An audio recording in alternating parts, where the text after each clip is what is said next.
Maliens en Issou. Et puis, maintenant, comment on fait en franc bambara? Donc, comme d'habitude, hein,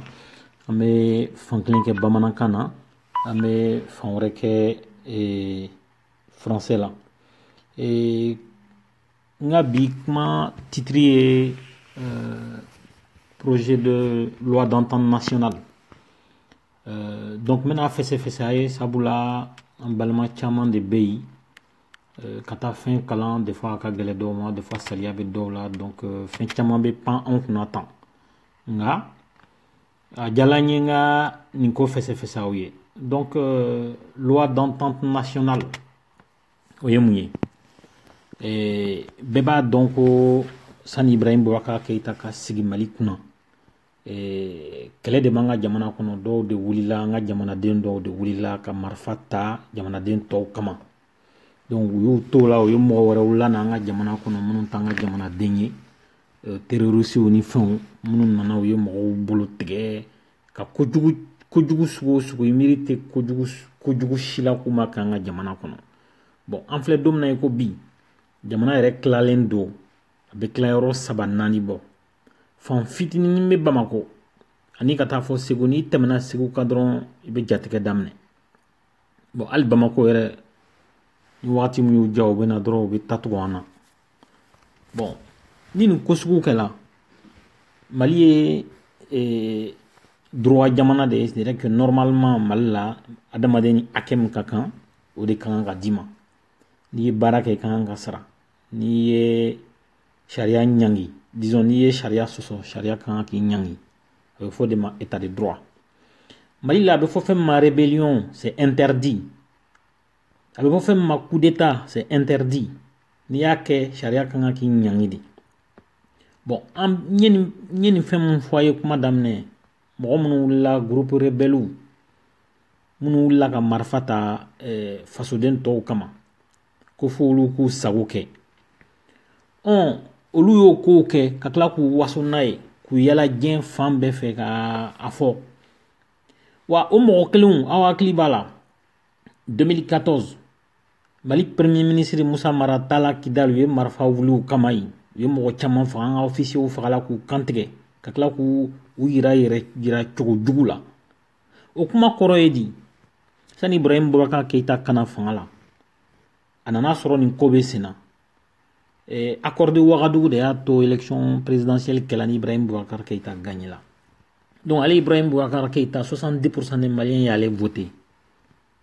o kɔrɔ ko jama tugula kɔ dɛ o kɔrɔ ye ko fanga barikama de tala ka d'a ma o kɔrɔ de ye ko danaya de tala ka sɛmɛ a la ko a ka se k'an ka Mali bɔ nin ko la donc ale fana ye mɔgɔw wele de ka sigi a kɛrɛfɛ a dalen don mɔgɔ mun na a dala premier ministre de la ko Musa Mara a y'o ta k'o sigi a dala ministre de la défense Soumaïla Boubèye Maïga k'o ta k'o sigi a dala ministre caman na k'o sigi ka conseiller sigi ale IBK kelen de y'a fɔ assemblée nationale la o y'a sɔrɔ opposition mɔgɔw y'a fɔ a ye ko depuis k'i sigila k'i ma se Kidal k'i ka mɔgɔ si ma se a ko bon k'a y'aw sigi k'a lajɛ ko kalo kelen kalo fila nata ko n bɛ n ka premier ministre ci ka taa a ye premier ministre labɛn n'o ye Musa Mara taala yen a ma dogo mɔgɔ si la a tagala yen u ye marifa wuli u la yen fɛn min bɔra la an bɛɛ b'a dɔn i ye Musa Mara dɛmɛ o i m'a dɛmɛ o i ye Musa Mara juguya o i m'a juguya o Musa Mara bɛ s'a ka baara la o a tɛ s'a ka baara la o IBK de ka premier ministre ye Musa Mara ye wa IBK de y'a ci ka taa Kidal o Kidal kelenw na mɔgɔ minnu bɛ yen n'olu ye accord de Ouagadougou signé olu ma bonya u ma bonya ta k'a se IBK ma u ma IBK bonya sabula IBK ka ciden u ko k'a sen tɛ se yen u y'an ka officiers caman de faga u ye dɔw kantigɛ ka tila k'a ja yira donc ça veut dire que rébellion fɔlɔ min kɛla fɔ accord de Ouagadougou taala signé bɛɛ ko n ye marifa bila u m'olu bɔ an ye accord min signé accord min b'a to élection présidentielle bɛ kɛ Mali la ka président suganti olu yɛrɛ sɔnna o ma fɔ IBK taala campagne na Kidal bon Soumaïla Cissé fana wulila ka boli ka taa nɔfɛ ani Dramani Dambele bon semakɛ tɔw ye ka taa o mɔgɔ kelenw bɛ tila tuguni ka na marifa ta k'an ka ofisiw faga k'an ka civiliw faga Mali kuma tɛ se ka fɔ yen ni Mali drapeau yɛlɛla dɔrɔn u bɛ manamana ko wulila Ebika de wulila bi il est ministre de nommé comme ministre de la réconciliation nationale ministre ka bureau bɛ Bamako de ne tɛ mɔgɔ si dɔn Bamako ye ko olu kɛlɛla ko ministre sigilen bɛ olu dala yi k'olu réconcilier ne tɛ mɔgɔ si dɔn k'a tigi bɛ seyi sebela ye walima a tigi bɛ kuluba walima a tigi bɛ korofina walima a tigi bɛ badalabugu k'olu kɛlɛla k'olu datigɛla ko ministre sigikun de ye depuis ministre sigila an ma baara foyi de ye ministre ye baara min kɛ maliyɛn minnu ni minnu tɛ bɛn k'olu sigi yɔrɔ kelen k'u bɛn hali an bɛ ka accord d'Alger min fɔ accord d'Alger signé tɔ u y'u ban ka na donc ça veut dire que ninnu ma si ye an ka président kunna an cɛkɔrɔbatɔw n'an musokɔrɔbatɔw ye président min voté 77%. Banbanci minnu ye marifa ta an bɛɛ kama u ma deli ka siya kunna u tɛ IBK bonya IBK yɛrɛ b'a dɔn k'u tɛ k'ale bonya nka du fait que u tɛ ka IBK bonya u tɛ k'anw maliyɛnw si de bonya n b'aw hakili lajigin wagati tɛmɛnlenw na IBK ye 400 millions de ta ka di ninnu ma walima 500 millions k'u bɛna conférence dɔ organiser Kidal u ye wari minɛ u ye wari dun foyi ma bɔ a la IBK sen ma se Kidal a ka premier ministre Modibo Keita sen ma se Kidal bon u tilala ka ko wɛrɛ kɛ tuguni conférence dɔ nationale dɔ kɛ Bamako u nana u y'u da sagaw fɔ u ye papier sɛbɛn mais o bɛɛ la ni bamanci ninnu ma deli ka a bɛ fɔ fɛn min ma bɔnni fɔ a k'i ŋaniya ɲuman yira ni ko i ni mɔgɔ ka kɛlɛ banna i bɛna tigi ka so olu bɛna Bamako don o don u bɛ taa fɔ kuluba aw mun bɛ ka ne lamɛn aw joli bɛ fɛ aw ɲɛ ka da président kan walasa aw ka haju fɔ a ye n'a bɛ se k'aw dɛmɛ aw ma foyi kɛ Mali la d'ailleurs aw bɛ ɲuman de kɛ Mali la aw b'a ka baaraw kɛ a b'a dun Mali la aw mun bɛ France yan États-Unis yɔrɔ bɛɛ a b'a ka baaraw kɛ a bɛ Western Union ni MoneyGramw ci ka taa Mali la donc Mali tɛ se ka kɛ aw tɛ Mali juguya la Mali man kan k'aw minɛ k'a jugu nka aw si ɲɛ tɛ se ka da président kan mɔgɔ minnu ye marifa ta olu de ni président bɛ don o don u bɛn'u sigi kuluba salon climatisé kɔnɔ ka sɛ ni saga ni fɛnw dun an somɔgɔ minnu bolo tigɛla mɔgɔ si ma deli ka événement organisé ka yafa deli kɛ mɔgɔ minnu ye kisɛ ciw la mɔgɔ minnu y'u bolow tigɛ mɔgɔ minnu y'u ɲɛnama su don k'u bon kabakurun na ko sariya u ma yafa deli kɛ u si ma deli k'a fɔ k'u nimisala u si ma deli k'a fɔ k'an ye nin mun kɛ ten k'a tɛ bɛn wa aw jumɛn de bɛ Mali sɔrɔdasi kelen tɔgɔ dɔn n'a y'a sɔrɔ aw somɔgɔ tɛ k'a banna kɛlɛkɛyɔrɔ la kɔsala na Faransi ye mɔgɔ 11 de ka mugu ci u la k'u ni karaba aw kelen jumɛn b'u tɔgɔ dɔn président ma deli k'u tɔgɔ fɔ wa a bɛ fɔ fɛn min ma rendre hommage o kan ka kɛ cogo min na o ma deli ka kɛ Mali la an ma deli k'an fara ɲɔgɔn kan don si k'a fɔ depuis ne bɛ Ibrahim Boubacar Keita bɛ fanga la mɔgɔ o mɔgɔ sala Mali kungo la mɔgɔ o mɔgɔ sala kɛlɛkɛyɔrɔ la on va leur rendre hommage aujourd'hui an ma deli k'o kɛ an t'u tɔgɔ dɔn an t'u jamu dɔn an t'u si dɔn an t'u bɔyɔrɔ dɔn u somɔgɔw dɔrɔn de b'u kasi u somɔgɔw dɔrɔn de b'u photo bila réseaux sociaux kan pour leur rendre hommage ni ninnu ko bi ko Damien Boiteux aw bɛɛ b'a tɔgɔ dɔn a sala si hakɛya min na a b'a dɔn mɔgɔ an ka ɲɛmɔgɔ min kasila Damien Boiteux nɔfɛ a bɛ siɲɛ 4 5 bɔ a bɛɛ b'a tigi dɔn donc nin kuma kɔrɔ ye di kun min na n ye nin bɛɛ fɔ a ye mɔgɔ minnu ye nin masuba ninnu ta k'a da Mali kan président de wulila bi a ma mɔgɔ consulter c'est dire que bɛn a bɛ fɔ fɛn min ma réconciliation nationale ka bɛn IBK dɛsɛla a bɛ fɔ fɛn min ma aveu d'impuissance n dɛsɛla n tɛ se nka n t'a bila IBK bɔ de kɛ yira an na tan sisan donc ale ma se ka mɔgɔw fara ɲɔgɔn kan ka bɛn kuma kɛ ka bɛn kɛ bɛn se tɛ IBK ye bi réconciliation nationale a se tɛ IBK ye bi ka taa Kidal a se tɛ IBK ye bi k'a fɔ mɔgɔ minnu ye marifa ta an kama k'u juger tribunal la Mali tribunal la a se tɛ IBK ye wa tila k'u traduit tribunal pénal international la IBK yɛrɛ tɛ k'o demander IBK yɛrɛ tɛ k'o demander o IBK kelen wulilen sisan n'a yɛrɛ ko mɔgɔ minnu ye tiɲɛni kɛ ko a bɛ t'u minɛ ka n'u juge ale tɛ se ale ko an bɛna loi kɛ ka yafa u ma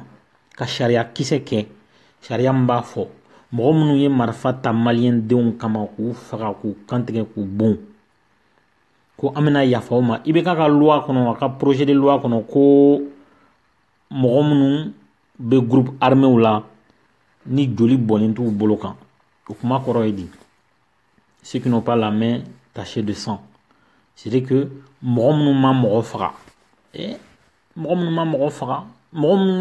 minnu bɛ mɔgɔw ci ka taa mɔgɔw faga olu dɔnlen don olu bɛ yen mɔgɔ minnu ma mɔgɔw faga olu ye mɔgɔw dɛmɛ ka taa mɔgɔw faga olu bɛ yen nin ko bɛ ɲɛnabɔ cogo jumɛn c'est vrai que mɔgɔw tɛ se ka bɛn e bɛna loi kɛ k'a fɔ k'an ka yafa u ma n'i ye ka Mali loi jasi n'i ye ka maliyɛnw yɛrɛ jasi k'u nagasi ka maliyɛn kɛ a tɛ da la ka maliyɛn kɛ i bɛna fɛn min ka da ye i b'a k'a la parce que n'a fɔla maliyɛn Bamakɔ ka dɔrɔn tɛ o Segu ka dɔrɔn tɛ Bila ka dɔrɔn tɛ Kayisiyɛn dɔrɔn tɛ Tuareg minnu yɛrɛ bɛ nɔrɔla yen groupe armé ninnu ka masiba bɛ olu yɛrɛ kan yen sabula u b'u rakete u b'u bolofɛnw minɛ o la u b'u jagoya ka marifa ta u b'u denw jagoya ka don u fɛ kɛlɛ la i bɛ ka de dɛsɛla ka ninnu bɛɛ ɲɛji cɛ ka na sisan komi n dɛsɛla n tɛ se k'u minɛ k'u juger n tɛ se k'u minɛ k'u datugu kaso la n tɛ se k'u bali ka tiɲɛni kɛ ne yɛrɛ tɛ se ka se Gao ni Makɔrɔma na kuma tɛ Kidali ma donc n bɛna mun kɛ n bɛna loi dɔ kɛ k'a fɔ maliyɛn si tɛ se ka ninnu poursuivre justice la loi d'entente nationale ni kuma kɔrɔ ye nin de ye an bɛ bɔgɔ kɛ bo kan ka sɔrɔ k'an sigi o kan o kasa bɛ wuli an nun na yen mais a tɛ kun mɔgɔ si la i k'a fɔ wa fɛn dama dama de b'a yira ko nin ko de bɛ sen na a taara ATT minnu sama ka na nɔfɛ fo jama bɔla ka taa ATT kunbɛn i b'a fɔ heji don bɛɛ bɛ ATT dɔn ATT ka spécialité ye consensus de ye ka na mɔgɔw fara ɲɔgɔn kan bɛɛ k'i ta dun mɔgɔ si kana mɔgɔ kɔrɔ fɔ mɔgɔ si kana mɔgɔ surveiller o de ye ATT ka spécialité ye donc comme par hasard ATT nana nin loi bɛna kɛ bon je pense dans mes analyses que a bɛ sɔn ka rôle dɔ confier ATT la nin ko la IBK ni ATT fila kɛlɛ ATT ka san 10 kɔnɔ IBK kɛla président de l'assemblée ye fɛn minnu kɛla aw bɛɛ b'a dɔn u ye Mali lasegin kɔ o ATT kelen coup d'état kɛla la a taala yala Sénégali a taala lasegin ka na IBK fana bɛ yen IBK kuma o kuma ko n ye jamana hérité c'est à dire k'ale nana fanga la ka sɔrɔ jamana bɛ situation min na mais ale depuis an b'a dɔn a bɛ fanga la n'i ye san 30 tɛmɛnen lajɛ IBK ma deli ka baara k'a yɛrɛ ye anw de bɛ k'a sara a bɛ ka sara Mali wari de la a ka Western Union ni a ka tigafeerelaw ka tigafeere wari bozow ka bozo wari jɛgɛmɔnaw ka wari banquiers ka IBK bɛ ka sara maliyɛnw wɔsiji de la wa k'a fɔ ko ale nana fanga la ka na sɔrɔ jamana dafeerekɛlen don a ma kɛ ten olu de ye jamana dafeerekɛ olu ni ATT ni u jɛɲɔgɔnw donc bi mun bɛna kɛ maliyɛnw na loi de bɛna ta k'a fɔ poursuite judiciaire tɛ se ka kɛ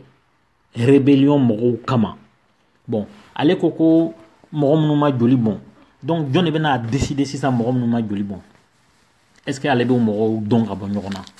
donc n'u nana n'u ka lycée k'a fɔ karisa ma joli bɔn karisa ma joli bɔn karisa ma joli bɔn an b'o kɛ cogo jumɛn mɔgɔ minnu ye e somɔgɔw faga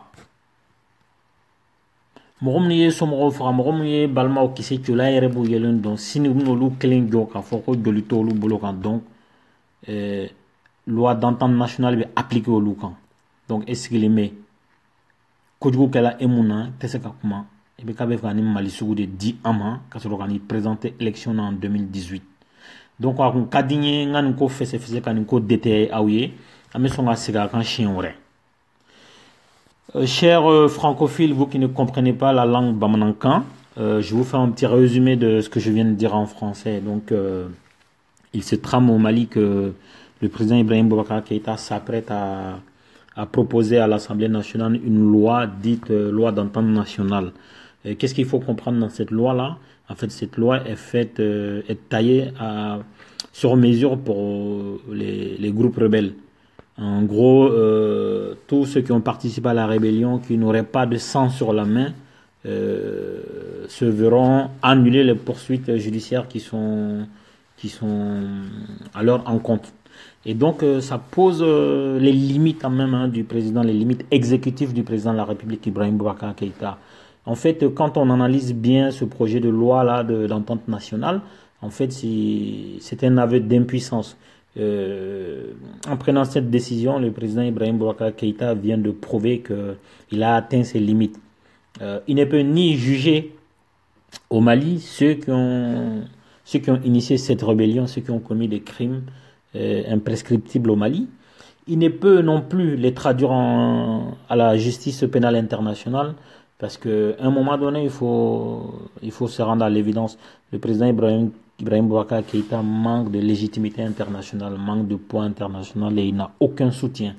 En gros, aujourd'hui, non content de nous prouver qu'il a atteint ses limites, qu'il ne peut rien faire pour la réconciliation nationale, sachant qu'il a un ministère qui ne sert à rien. Je ne dis pas que le ministre ne sert à rien, je n'ai rien contre sa personne. Par contre, le ministère de la réconciliation nationale en tant que tel,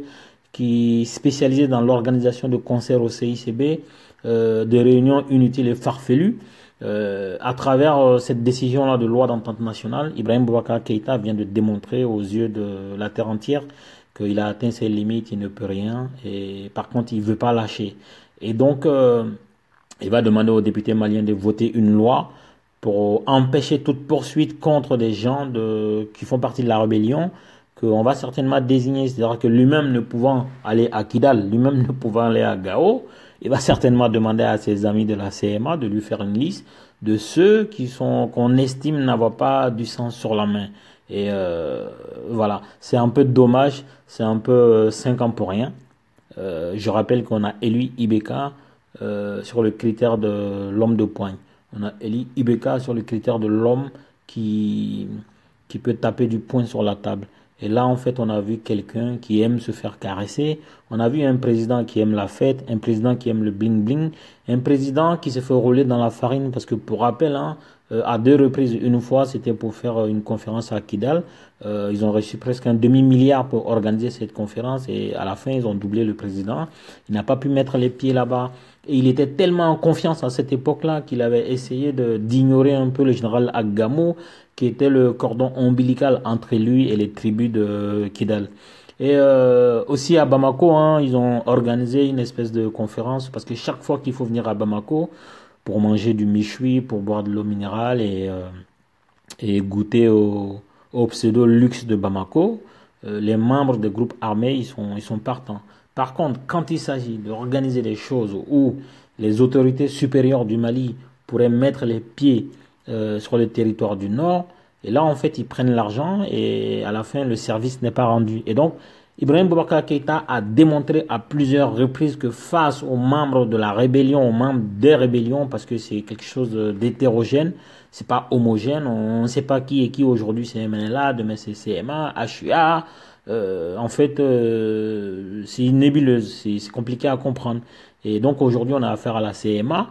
et on va interdire toute poursuite judiciaire contre ces gens-là, sachant que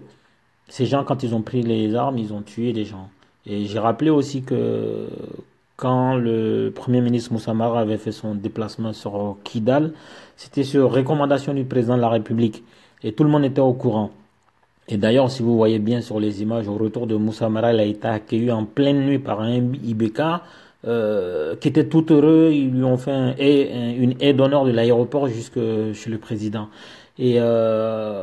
les peuples enfin ceux qui tiennent Kidal en respect, donc la CMA, MNLA et tout, et ces gens-là, ils n'ont aucun respect pour le président Ibeka parce qu'ils sont signataires de l'accord de Ouaga qui stipule qu'il faut ramener la paix, il faut désarmer, etc. Aujourd'hui, il n'y a pas de désarmement. L'administration malienne n'est pas clairement à Kidal. L'armée malienne n'y est pas du tout. D'ailleurs, l'armée malienne qui était, elle est cantonnée. Ibeka lui-même est cantonné aujourd'hui à Bamako. Il ne peut pas aller dans aucune localité du nord du Mali sans escorte d'Emmanuel Macron. Et donc, c'est ce président-là, incapable, limité dans le temps et dans l'espace, qui s'apprête à voter une loi spéciale taillée à la mesure des membres des groupes armés pour annuler toute poursuite judiciaire, il faut que les Maliens le sachent. Et donc, je tenais à faire une petite explication dessus pour que chacun le sache, parce que des fois, il semblerait que les Maliens cherchent des motifs de se lever, des motifs de lutte, des motifs de combat. Ça en est un. On ne peut pas en même temps ne pas avoir un ministère de la Réconciliation nationale, ne pas désigner des coupables, ne pas appliquer la justice et un jour se lever comme ça d'un coup de baguette magique, annuler toute poursuite contre des gens qui ont commis des crimes normalement imprescriptibles au Mali. Et donc c'était ce petit point-là que j'avais voulu faire avec vous. Je vous remercie de m'avoir écouté. À la prochaine. Mbalmao, donc nie bikuma labanye, aunichaka klomadiola, akan benchen.